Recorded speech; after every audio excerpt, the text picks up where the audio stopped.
So it's Jerry Cox from Haters here. I'm in Riyadh with Ben Jacobs of Talksport. Now, it's been an amazing few days here at the World Football Summit because it just so happens that Mohamed Salah threw a bomb out last week to say that, he feels like he's been thrown under the bus. Everyone thinks his future at Liverpool's in doubt. He was missed out for the team that went off to Inter Milan the other day and won. So we're trying to work out, is he coming to the Saudi Pro League? I've spoken to a few clubs and a few people here, but Ben, who's been coming to Saudi for a while and speaks to everyone here, what's your take on it? My feeling is if Salah leaves Liverpool, that Saudi Arabia is a very realistic possibility. It's that if he leaves Liverpool that we have to wait for clarification on. Some people think that Salah spoke to end a relationship with Liverpool early, but other insiders within Liverpool suggest more that this was a tactic to try and get more game time and maybe heap some pressure on Arne Slot. So the build-up to the Africa Cup of Nations and maybe his time there will help outside suitors clarify, is this a game we don't want to be sucked into, or is Salah genuinely available in January? And if so, Saudi Arabia will be there. And I'm told there's 3 clubs with maybe a 4th one to follow, but in the summer, and we'll come on to that in a moment. The first one is Al Hilal. They tried to sign Mo Salah before the Club World Cup. The second one is Al Qadsiya, who are owned by the oil giants Aramco. And unlike some of the other Saudi clubs, they've got all of their own money, so funds wouldn't be a problem, but they'd have to convince Salah to join an emerging and ambitious club, but not at the same level in terms of fan base and demographic as Al Hilal. Because Al Hilal, they're known as the Real Madrid of Saudi football. Yeah, I mean, they're the biggest club in Asia, let alone Saudi Arabia. They've tried for Mo Salah before. They need potentially a right winger in the long term, but we should note in January their foreign player quota is full, so maybe Malcolm, who plays in Salah's position, whose contract expires in 2027, would have to leave. Right. But I think Al Hilal will be in the conversation for Mo Salah, and they have history, of course, before. You may remember that Turki Al Sheikh, who's known for Riyadh season and various boxing ventures, actually posted a Photoshop on his personal Facebook page of Salah in an Al Hilal shirt, and it got a lot of people before Salah signed at Liverpool thinking, you know what, he's going to Al Hilal, but it never happened. So Al Hilal, Al Qadsiya, Neom FC is a very interesting club to watch as well. They're equally ambitious. They'll have a lot of money and investment, and they are now led by a gentleman called Syed Al-Aziz. And that's important because he was the former vice chair of the Saudi Pro League and is widely known to be the architect of the recruitment since 2023. And he loves Salah. He tried to get Salah for, ironically, Al Hilal, and now he may go head-to-head with Al Hilal if Salah is genuinely available and affordable. And then the 4th club is Al Ittihad, who did bid for Mo Salah in summer 2023, right at the end of the window. They made an offer of £100 million plus 50 million in add-ons, and it was verbally made to the FSG chief Mike Gordon, and he rejected it. And Al Ittihad felt like Salah wanted to come, or at least explore a move, whether at that time or in the future, but Liverpool were genuine. They did not want to sell in summer 2023. So to protect their relationship with Liverpool, they walked away. Now, they don't have the funds. They have a full foreign quota. And if it's summer for Salah, you might find that changes, and Karim Benzema, whose contract is winding down, could depart. They could become a 4th club. But for January, I think there's 3. Al Hilal, the front runner from Saudi Arabia, Neom FC, and also Al Qadsiya.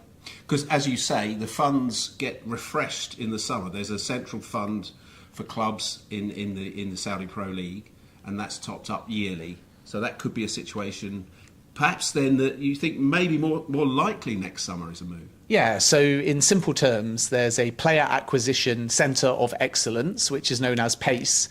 And for those outside of Saudi, it means there's a central pot of money, roughly 2 billion euros, that gets allocated between the clubs, but is not split equally. And even if the clubs are private in Saudi Arabia, they are entitled to a share of that money. And the recruitment is led by the sporting director of the Saudi Pro League, Michael Emenalo, who used to be at Chelsea. Over the summer, that money is allocated and in many cases spent. And it sounds like a big number that you'd never need, But this is not just transfer fees. It's wages, it's agent fees, and it's the transfer fees. So it can go very quickly.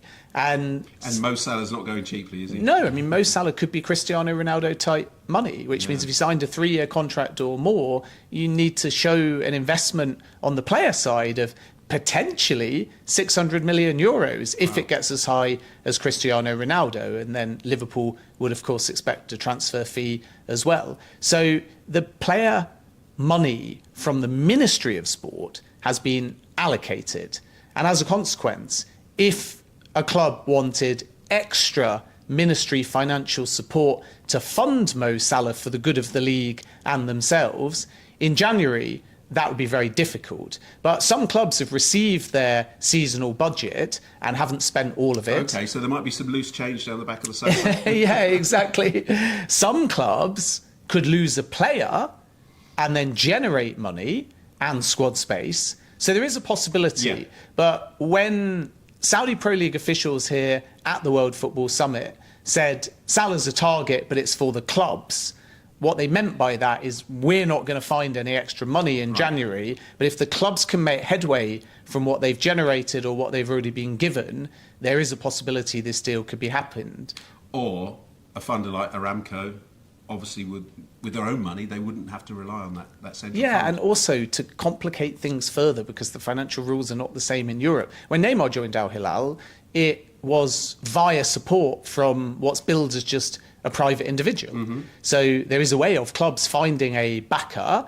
And I suppose that's similar in some ways to Messi. If you think about how he joined, it was via Inter Miami. It was part funded by Inter Miami. But MLS, which is sort of equivalent in this case to the Ministry of Sport, and Apple TV were also involved to make the deal more lucrative. So there is a way where the clubs can find investment from private individuals or entities, and that's not deemed to be a way of circumventing the rules.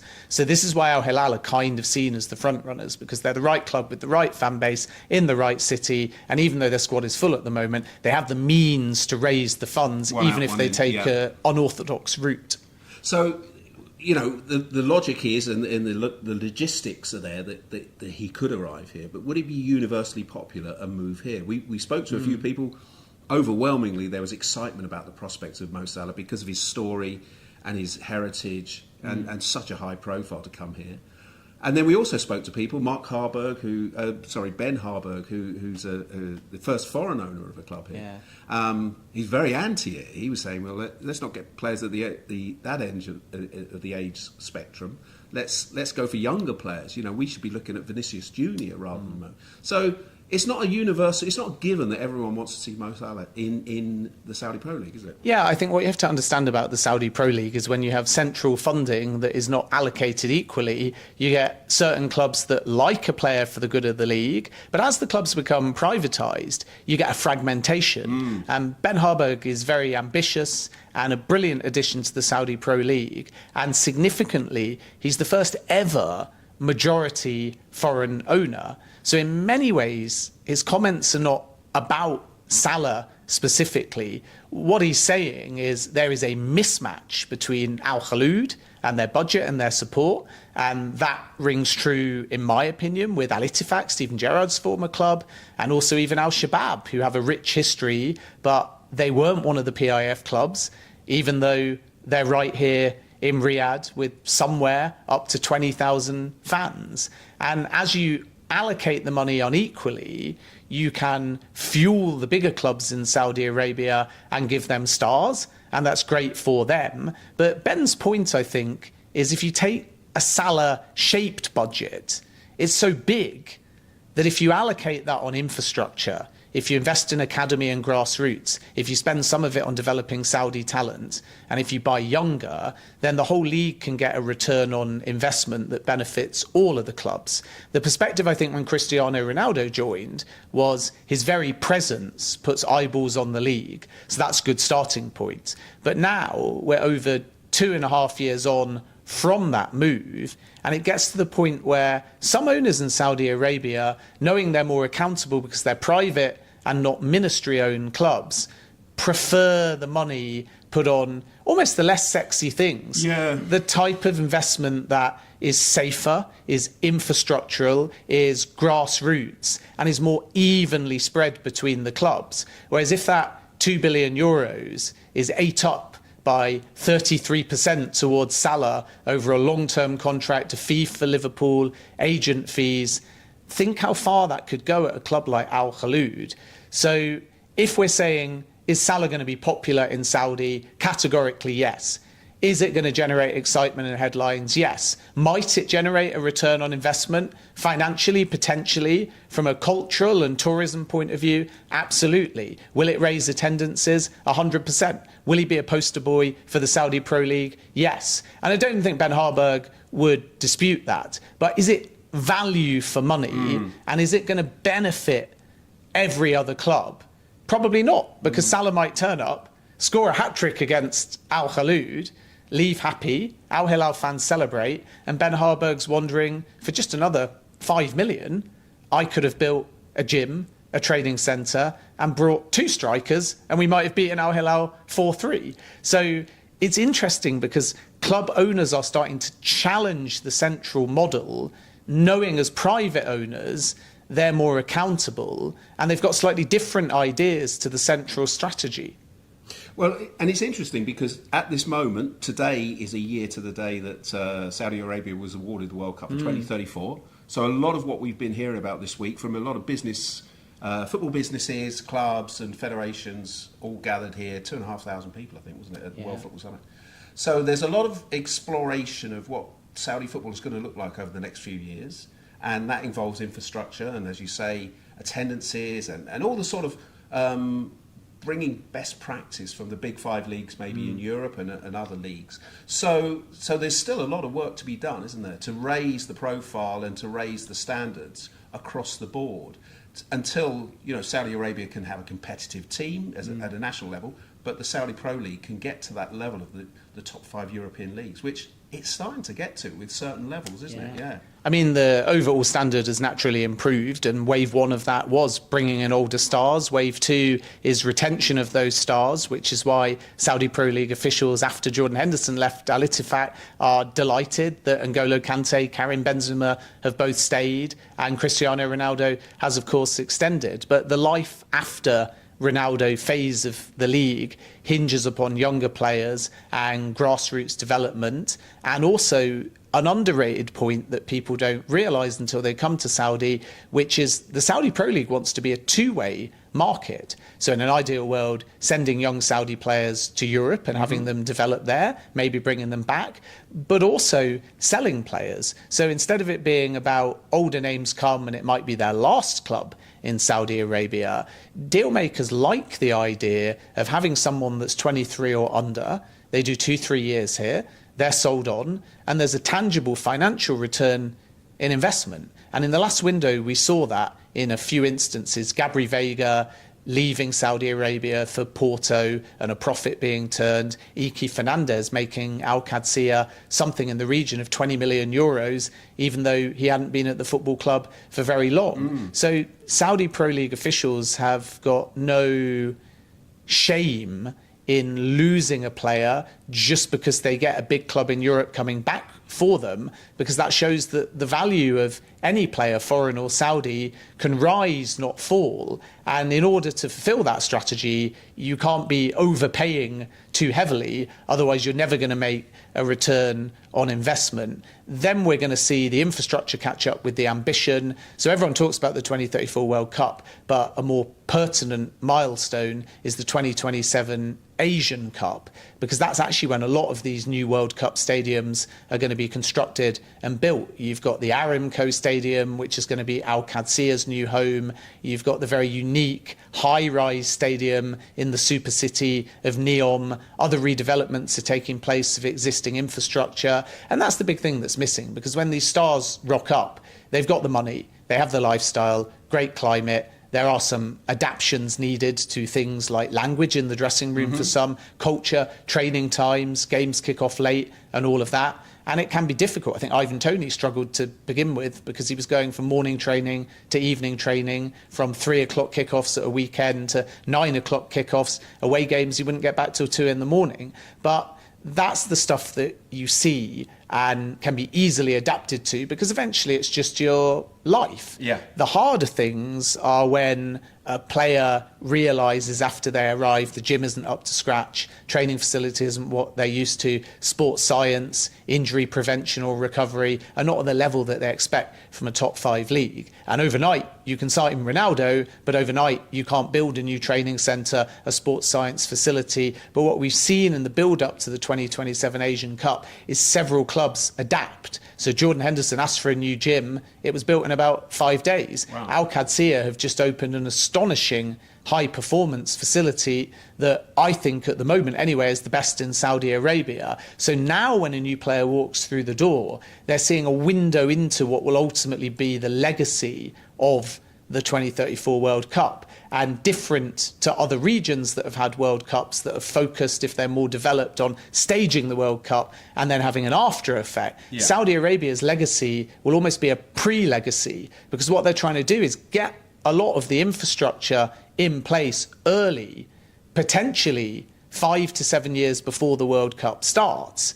And then the league benefits, the players benefit. And with Qatar, the Stars League was not really a priority to make it glitz and glamour. It was all about build a World Cup, stage a World Cup, and then in the future they want to stage an Olympics. With Saudi, they're saying let's have the Saudi Pro League interconnected with the Saudi national team, interconnected with grassroots sport, interconnected with women's sport, and interconnected with infrastructure. And they're trying to get that pre-World Cup. So by the time 2034 comes around, everything is already established. And what's worth noting when judging all of that is Saudi officials are looking at the inception of the Premier League, 1992, 1993. And it was probably only 2000 or so when there was a big foreign influx. And by that time, 6, 7, 8 years in, most people thought the Premier League was becoming, or already was, the best league in the world, with all of the foreigners gravitating towards it. So Saudi are 2 years into their project, and they believe they can move a bit faster than the Premier League's growth, but they're not expecting all of this to happen overnight. So 2027 is juncture number 1 for infrastructure. 2030, the same year as the Vision 2030, is juncture number 2, because that's when the sports strategy is supposed to be realised at government level. And then, of course, the third window to judge this league on is ultimately 2034, when the World Cup comes to Saudi Arabia. And, of course, before that, we've got a World Cup in North America next summer. We saw what the Saudi Arabian team could do last time. Yeah. Last time they were in North America, they beat Belgium, 94, which was my first World Cup, and I remember them winning there. And I was there in Qatar when they beat Argentina last season. So last World Cup. So there's a lot of expectation here that they can maybe pull off a shock. They've got Spain, Uruguay, and Cape Verde. They can get out of that group, really, can't they? And could they go a little further?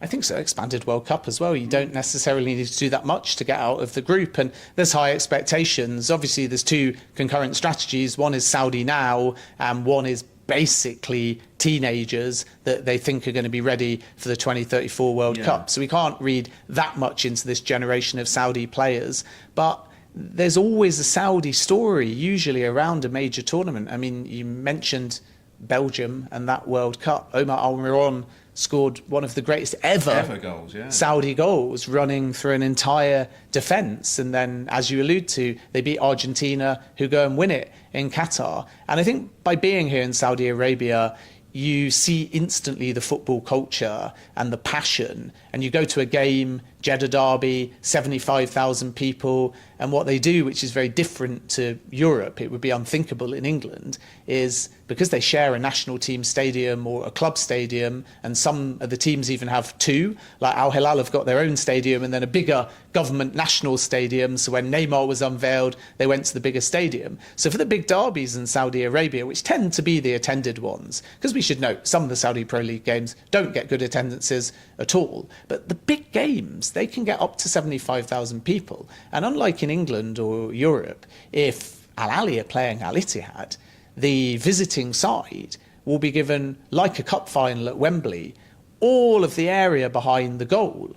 So you get this rivalry that creates a much more unique atmosphere than we're used to, because Man United would never give half of Old Trafford to Man City. But that's basically what happens in these big games. And I've naturally got great respect for Qatar. I live there, I work there, but there wasn't the same day-to-day domestic passion for football manifesting into the local game. There's huge football fans out there, but they love Real Madrid, Barcelona, Manchester United, Chelsea, not necessarily the Qatari clubs. Yeah. Here, they're mad about Al Hilal, and people don't realise it until they see the fans. And those that watch the Club World Cup will have obviously understood a little bit the outpouring and the spirituality behind beating a side like Man City. So that's what makes me think that Saudi can succeed as a national team and also through the Pro League, because there is an existing defined football culture. It's the same in Egypt,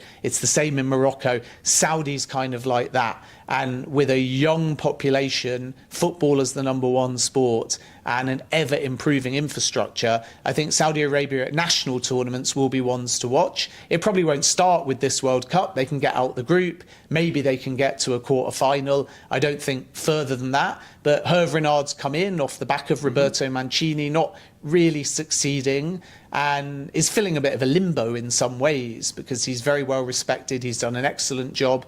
He's very capable, as we've seen in the past, of taking sides quite far at World Cups. But I sense that after this World Cup, for the centenary edition and for 2034, that Saudi will start thinking, who do we want in charge? Who can actually get us to the point where we can get to a semi-final or even win it? We can follow in the path of a story like Morocco. And this is where Saudi sources have said for quite some time they've got two names in the long run that they're looking for 2030 and or 2034. One is Pep Guardiola and the other is Jose Mourinho. Wow. So two big names. Yeah, two of the biggest names you can imagine. So you've just mentioned Morocco there. It's AFCON, African Cup of Nations, starts just over a week's time. And obviously Mohamed Salah will be going with Egypt with high hopes. So the big question is, will he be coming back? Going back to our beginning. Is it beyond repair, the situation at Liverpool? Because, you know, it's a calculated risk, as you say, to come out with such a bold statement and to know the ramifications of it. Do you think that there'll be that bit of breathing space while he's away in Morocco that will give time for the dust to settle and maybe a little bit of reintegration until the summer, as you say? Yeah, we'll understand over AFCON, as you rightly say, with a bit of distance between the parties, if Salah's intent was to set off a bomb in order to put pressure on Arne Slot and get more minutes, or if it was Cristiano's style, like he did with his interview with Piers Morgan, to end his time at Liverpool. And unlike Ronaldo, who pre-decided I'm done, and the interview was sort of just to underline that, Mo Salah, when he's spoken in the past, which is probably a better comparison than Ronaldo's interview, has actually spun comments to get something. Yeah. So he said he was more out than in, month or so later, signed a new deal. This interview is more explosive and detailed. And the honest truth is, as we try and report on this, at this stage, only Mo Salah probably knows his exact intent. So I would say the ball is in Salah's court. Liverpool are not, to my knowledge, going to punish Salah further. The exclusion is seen by sources as short-term, and Liverpool are waiting. And Salah either has to come to Liverpool and say, I genuinely want to leave, these are the offers on the table, and then Liverpool would have to engage in some capacity, or Salah is going to do nothing during AFCON, and then perhaps this was all about sending a message to Liverpool that he wants to continue to be their most important player. So we probably won't know the true context and meaning of Salah's comments until after AFCON pass. And this is why Saudi deal makers and, to an extent, MLS teams, San Diego kind of downplay their interest, but their owner is British Egyptian. Chicago Fire made an offer to Mo Salah before he signed in April, so they can't be discounted. Even Inter Miami could come into the conversation as well. But clubs are cautious because they want Salah, but they don't want to be sucked into a game between Salah and Liverpool. So Liverpool have been quite smart, because what they've done is said, we're not going to engage, we're not going to aggravate the situation further. We're not going to punish Salah. We're not going to speak out on it and issue a statement. We're just going to let the dust settle. And then Salah's true colours will show, because he's either going to come back and say, OK, it was an emotional outburst, I want to at least see out the season, or he's going to say that he wants to leave. And my feeling from sources is if Salah goes to Liverpool and says, I want to leave, Liverpool will accept the situation is untenable. If Salah does nothing, Liverpool's intent is Salah sees out his entire contract until summer 2027. But of course, the halfway house is they find a way of getting the season over, they find a way of recouping their form, they find a way of Salah getting back to his best, and they find a way of giving Salah a proper goodbye. Liverpool get their fee in summer 2026 after the World Cup, and Saudi potentially get their man. So that feels like a middle ground that could happen. So right now, I would say 50-50 of a January exit, with Liverpool and clubs waiting to see what Salah's true intent is, and maybe leaning towards 70-30 that a summer exit to Saudi could be possible. And then in terms of good succession planning, Liverpool obviously need to be thinking ahead. Could there be a wide player who's taken the Premier League by storm, who scored a couple of goals against them early in the season, one outstanding goal the opening day, Antoine Semenyo?